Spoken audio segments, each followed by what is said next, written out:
Hello G K family, welcome back to the new vlog. और भाई तुम्हारा जी के भाई आ गया है नई वीडियो लेके। अब आज की वीडियो क्या है, स्कॉर्पियन को लेके लोगों को बहुत सारे क्वेश्चंस आ रखे हैं। तो वो सब क्वेश्चंस मैंने उसमें से कुछ क्वेश्चंस निकाले हैं और उनका एक बंडल इकट्ठा किया है। तो इसमें स्कॉर्पियन के सारे क्वेश्चन एंड आंसर राउंड चलाते हैं, देखते हैं कितनी क्वेरीज क्लियर होती हैं। अगर फिर भी कुछ क्वेरीज रह जाती हैं तो कमेंट सेक्शन आप लोगों के लिए खुला है, उसमें जाए कमेंट करें, वीडियो कैसी लगी वो भी बताएं। और अगर कोई और क्वेश्चन है तो वो भी आप पूछ सकते हैं, उसका आंसर हम आप तक पहुंचाएंगे। फटाफट से वीडियो शुरू करते हैं।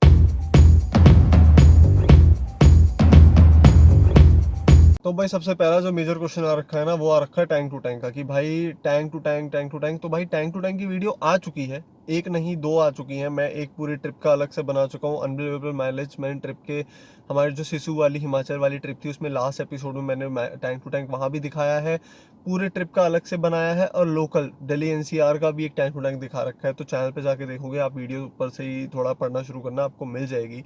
मैं डिस्क्रिप्शन में देखता हूँ, लिंक भी डाल दूंगा, तो आप वहाँ जाके देख सकते हैं।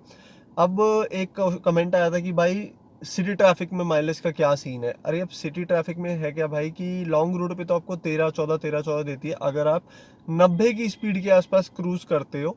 और 2000 आरपीएम के अंदर, यानी 1500 1800 2000 इसके बीच में आरपीएम में रख के चलाते हो, पैनिक ब्रेकिंग और एकदम एक्सेलरेशन नहीं करते, तो आपको ये एवरेज मिलती है। अब जहाँ तक रही सिटी ट्रैफिक की बात, तो सिटी ट्रैफिक में अगर आप दूसरे तीसरे गेट, बेसिकली जो दिल्ली एनसीआर में रहते हैं, बैंगलोर हैदराबाद, जिन जगहों पे काफ़ी ज़्यादा हाई ट्रैफिक रहता है, तो वो लोग ये चीज़ देख सकते हैं। और दिल्ली एनसीआर में चलाने के बाद मेरे को जो लगा है कि भाई सिटी के अंदर ना एवरेज आती है 10 के आसपास। वो 9 भी हो सकती है, वो 11 भी हो सकती है, depends on road and traffic. पर हाँ, 10 के आसपास पेट्रोल में रहती है एवरेज इस गाड़ी की, तो ऐसा कोई इशू नहीं है। मॉडरेट ट्रैफिक कह रहा हूँ। अब हाँ भाई, ऐसा ही ट्रैफिक है कि खड़ी है गाड़ी, कभी कभी ऐसा जाम लग जाता है, खड़ी है तो भाई एवरेज गिर के 8-7 पे भी जाती है। लेकिन हाँ, वो कुछ देर के लिए होती है, गाड़ी जब रनिंग पे आती है तो 9 तक तो फिर वो नॉर्मल आ ही जाती है। तो मॉडरेट का तो यही सीन है कि एवरेज इतनी रहती है इसमें। अगला भाई जो क्वेश्चन आया वो आया है कि ट्रिप ए और ट्रिप बी के रीसेट इशू। हाँ भाई, ये Z4 में बहुत मेजर इशू आ रहा है, ये ट्रिप ए ट्रिप बी का। लेकिन इस इशू को रिजॉल्व करने के लिए मैंने एक छोटा सा हैक ट्राई करा था, जो मुझे लगा था कि इसका जो ऑटो रीसेट है, पेट्रोल वाला एवरेज वाला ऑप्शन, वो ऑन था। मैंने उसको ऑफ करके देखा, उसके बाद से मेरा ट्रिप अभी भी, अगर मैं देखूं, देख के बता रहा हूँ, हाँ अभी भी मेरा ट्रिप है और भी रीसेट नहीं हुआ है। जो मैंने कर रखा था वही चल रहा है और एवरेज भी वही चल रही है। हाँ ये है कि पेट्रोल डलवाने के बाद मुझे वो एवरेज जाके ऑटो रीसेट करनी पड़ती है, पर वो जब फीचर ऑन था वो तब भी नहीं हो रही थी, उसकी वजह से ट्रिप रीसेट हो रही थी। तो जब से मैंने वो फीचर ऑफ करा है ऑटो रीसेट का, उसकी मैंने वीडियो डाल रखी है, ट्रिप ए बी रीसेट। अभी इससे पहले दूसरी तीसरी वीडियो होगी इससे पहले वाले में, आप चैनल पर जाके देख सकते हैं, उसमें पूरा डिस्क्राइब करा है कहाँ से कैसे करना है। और पर उसके बाद से अभी तक मुझे वो इशू नहीं आ रहा है ट्रिप ए और बी रीसेट का। तो वो हैक आप ट्राई कर सकते हैं, I think so and I hope so, कि उसके बाद वो इशू नहीं आएगा, क्योंकि मुझे नहीं आया। पर हाँ, वो इशू जरूर है, कंपनी को उसका अपडेट देना चाहिए, क्योंकि फिर हम वो फीचर कैसे यूज करेंगे, ऑटो रीसेट वाला वो भी नहीं चल रहा है। तो ये चीज़ है तब से, लेकिन इशू नहीं आ रहा है, तो ट्राई करें और ज़रूर बताएं। भैया एक Z2 वाले भैया का दावा है कि उनकी Z2 जो है वो हाईवे पे 18 की एवरेज दे रही है। अब भाई सबसे पहले तो जिसने भी कमेंट करा ना, वो बताना जरा पेट्रोल है या डीजल है। पर भाई Z2 मैं कह रहा हूँ डीजल में भी 18 की एवरेज भाई कैसे आ रही है? आ रही है, बहुत अच्छी बात है, क्योंकि अगर डीजल होगा, क्योंकि डीजल इंजन का वेरिएंट जो है Z2 में वो छोटा है, ठीक है, छोटा इंजन है उसमें, आई थिंक 130 या 135 bhp वाला है, if I am not wrong. तो उस इंजन में मुझे लगता है कि इतनी एवरेज आ सकती है। बाकी अगर किसी के पास Z2 है तो भाई बताओ कि क्या आपकी आ रही है इतनी हाईवे पे 18-19 की एवरेज? भाई जरूर बताना, ये तो मतलब मौत सी वाली बात हो जाएगी कि यार सही है, Z2 ले लो, चीज़ें नहीं है लेकिन हाँ एवरेज दे रही है, तो हो सकता है भाई आ रही है। पर भाई जिसकी भी आ रही है भाई कॉन्ग्रेचुलेशन। सबसे बड़ा क्वेश्चन भाई कि पेट्रोल लें या डीजल लें, ये बहुत लोगों का क्वेश्चन है, भरा पड़ा है। और इसका ना मैं एक सिंपल सी चीज़ बोलूँगा भाई, कि अगर आपकी गाड़ी की रनिंग ज़्यादा है, ठीक है, तो आप डीजल ले लो। लेकिन अगर आपकी रनिंग कम है तो पेट्रोल ले लो, क्योंकि डीजल इंजन को रनिंग चाहिए होती है। ये बता दूं मैं कि डीजल इंजन को आप ज़्यादा खड़ा नहीं रख सकते, आपको वो गाड़ी थोड़ी थोड़ी चलानी पड़ेगी तभी वो अच्छा चलेगी। नहीं तो डीजल इंजन थोड़ा थोड़ा खर्चा मांगने लगता है। बाकी अगर एवरेज और इन सब चीज़ों की बात करो तो हाँ, डीजल की एवरेज पेट्रोल से ऑब्वियसली थोड़ा ज़्यादा है। और अगर दिल्ली एनसीआर वाले हो, 10-15 साल को लेकर डर रहे हो, तो भाई सबसे पहले ये सोचो कि आप ये गाड़ी इतनी लंबा चलाओगे, 10 साल से ज़्यादा चलाओगे, क्योंकि 10 साल तक तो दोनों चल रही हैं। क्योंकि अगर आप इतनी महंगी गाड़ी ले रहे हो तो मुझे नहीं लगता कि आप इतना, तो 7-8 साल में बदल लोगे मैक्स टू मैक्स। 10 साल से ऊपर डीजल गाड़ी चल तो सकती नहीं है, पर अगर आप डीजल ले रहे हो तो 10 साल तक तो वैसे ही वो आप निकाल लोगे। पावर के बारे में देखो तो हाँ, हॉर्स पावर और स्पेक्स देखो तो पेट्रोल इंजन के ज़्यादा हैं, डीजल के कम है, लेकिन फिर डीजल का वो क्राउड और वो सब जो चीज़ें हैं वो उसका फन अलग है। तो आप सबसे पहले ये देखो आपका यूज़ कैसा है, उसके हिसाब से गाड़ी चलाओ आप। अगर आपका यूज़ ज़्यादा नहीं है, नॉर्मल गाड़ी चाहिए, नॉर्मल कम चलाने के लिए चाहिए, बेसिकली बात करूँ कि अगर आपकी महीने की रनिंग 2000 किलोमीटर से कम है तो भाई पेट्रोल लो। अगर इतनी 2000 तक या उससे ज़्यादा है तो आप डीजल ले सकते हो, ये सबसे बेस्ट ऑप्शन रहेगा। पावर वगैरह सब छोड़। भाई एक भाई हैं वो कह रहे हैं कि उनको स्कॉर्पियन लेनी है, पेट्रोल डीजल में कंफ्यूज है क्योंकि उनकी साल की रनिंग है 10 से 12 हज़ार और वो भी हाईवे पे है। उनको हाईवे पे भी, पहाड़ तो ओकेजनल है पर हाईवे रनिंग है लॉन्ग रन में, सिटी में उनको गाड़ी चलानी नहीं है। और Z4E और Z4E पेट्रोल और Z6 डीजल में फ़र्क आ रहा है उनको 50 हज़ार का, तो उन्हें कौन सी लेनी चाहिए? भाई अगर आपकी 10 से 12 हज़ार रनिंग है ना तो मेरे हिसाब से आप पेट्रोल ले लो, क्योंकि 10 से 12 हज़ार का मतलब है कि आपकी 800 से 1000 किलोमीटर महीना चल रही है गाड़ी। तो आई थिंक आपको पेट्रोल ले लेनी चाहिए। आपकी मेंटेनेंस कम पड़ेगी, प्लस एक टैंक में 600 किलोमीटर के आसपास आपकी हाईवे पे चलाओगे, 600 650 700 किलोमीटर तक निकाल देगी एक टैंक में। तो महीने में 6000 का पेट्रोल तो भाई ठीक है, कोई इतना बड़ा मेजर टास्क नहीं है ये। इतनी बड़ी गाड़ी लेने के बाद तो इट्स नॉर्मल आपके लिए। और मेंटेनेंस कम रहेगी, कॉस्ट आपको कम पड़ेगी, 50,000 रुपये आप ले लोगे। और ई वेरिएंट ले रहे हो उसमें ESC आ जाता है, तो विच इज़ वेरी गुड। आप पेट्रोल में जा सकते हो मेरे हिसाब से भाई। बाकी अगर आप किसी और की कुछ और राय हो तो भाई कमेंट सेक्शन खुला है।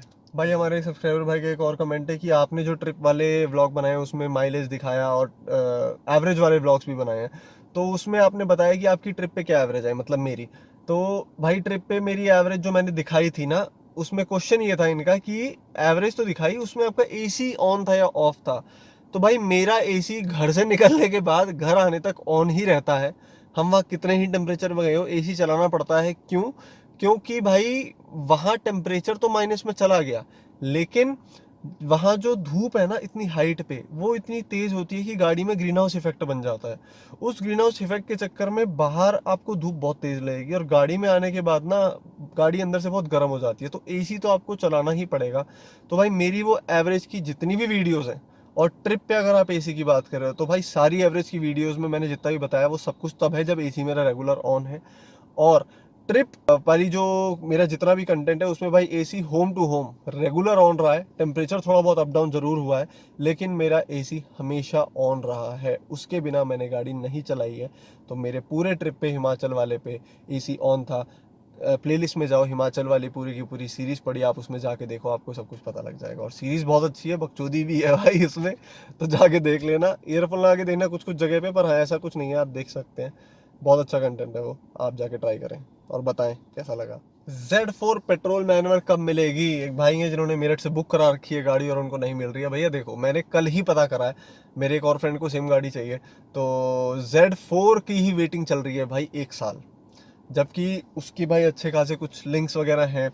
तो भाई Z4 को कोई भी ले लो, पेट्रोल डीजल मैनुअल ऑटोमेटिक, लेकिन भाई इसमें अभी भी 1 साल की वेटिंग चल रही है। Z8 मिल रहा है, Z8L मिल रहा है, ठीक है, लेकिन इसके नीचे वाले वेरिएंट भाई अभी तक नहीं मिल रहे हैं। Z2 भी वेटिंग में है। तो भाई वेटिंग तो आज की डेट में भी इस गाड़ी की 10 महीने से 1 साल के बीच में है, डिपेंडिंग ऑन योर सिटी। तो भाई गाड़ी तो अभी भी बहुत डिमांड में है और बहुत वेटिंग में है। कब मिलती है कैसे नहीं मिलती है सिटी पे डिपेंड करता है, आपके डीलर पे डिपेंड करता है, पर ये बात सच है कि डीलर कोई झूठ नहीं बोल रहा है, इस गाड़ी की वेटिंग अभी भी है। और मुझे अब आइडिया नहीं है कि जो 25,000 कस्टमर थे उनको मिली है नहीं मिली है, तो अगर आप में से कोई है, अनोन में कोई है, तो कमेंट सेक्शन में जरूर बताना कि क्या उसको अभी तक भी गाड़ी नहीं मिली है। क्योंकि अगर नहीं मिली है तो भाई ये बहुत बड़ा सीन है, क्योंकि बहुत टाइम हो चुका है यार 25,000 वालों को, तो उनको तो एटलीस्ट अब तक मिल जानी चाहिए थी। और क्या है, किसी के साथ हुआ है कि 25,000 में उसका नंबर आया और उसको लॉन्चिंग प्राइस पे नहीं मिली है?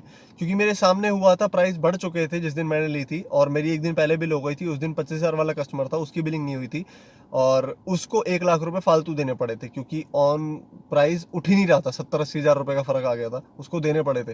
तो आप बताना कि ऐसा हुआ है कि अगर आपका 25,000 में नंबर था और आपने फालतू पैसे दिए हैं, मतलब कि कंपनी से ही फालतू पैसे में उठ के आई है गाड़ी। बाइक भाई का क्वेश्चन है कि आपको कौन सा वेरिएंट है, तो भाई मेरा Z4 वेरिएंट है, और उसका क्वेश्चन ये है कि वो Z4 ले या Z4E ले। यार देखो, मैं ये कहूँगा कि Z4E ले लो। उसके अंदर आपको ESC और एक दो फीचर्स और मिलते हैं। आप उसमें आप कह रहे हो डैशबोर्ड के चेंजेस, नहीं भाई डैशबोर्ड में कोई चेंजेस नहीं है, बस एक दो बटन फाल्टू है। जहाँ नीचे अभी आपको पार्किंग लाइट और ऑटोमेटिक ऑन ऑफ का बटन मिलता है, वहाँ पे आपको ESC स्टेबिलिटी और शायद हिल होल्ड और हिल डिसेंट भी मिल रहा है। तो ई वेरिएंट का एक और क्वेश्चन भी आ रखा है कि भाई ई वेरिएंट का मतलब क्या है। तो यार ई वेरिएंट ना बेसिकली ईएससी को डिस्क्राइब करता है, जिसकी फुल फॉर्म है इलेक्ट्रॉनिक स्टेबिलिटी कंट्रोल। अब वो करता क्या है, हाई स्पीड पे जब आप टर्न करोगे और ये सब चीजें करोगे ना, तो इलेक्ट्रॉनिक स्टेबिलिटी कंट्रोल आपकी गाड़ी को कंट्रोल देगा और आपको एक्स्ट्रा कंट्रोल देगा आपकी गाड़ी के ऊपर।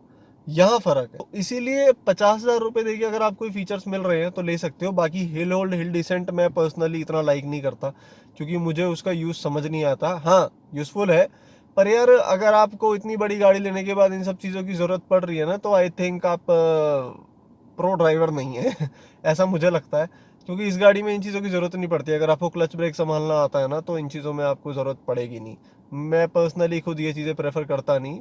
खुद संभाल लो, मैनुअल गाड़ी का मतलब क्या है यार, खुद चलाने का मतलब होता है। फिर ऑटोमेटिक ले लो, ऑटोमेटिक में सब कुछ मिल ही जाएगा। तो इतनी सब भसड़बाजी ना सही नहीं लगती मुझे गाड़ी में, सही बता रहा हूँ भाई। ये नॉइज़ नॉर्मल बढ़िया लगती है मैनुअल में, तो मेरे को नहीं पसंद है। पर हाँ, अगर आप लेना चाह रहे हो तो 50,000 एक्स्ट्रा रुपए देके आप ये फीचर ले सकते हो।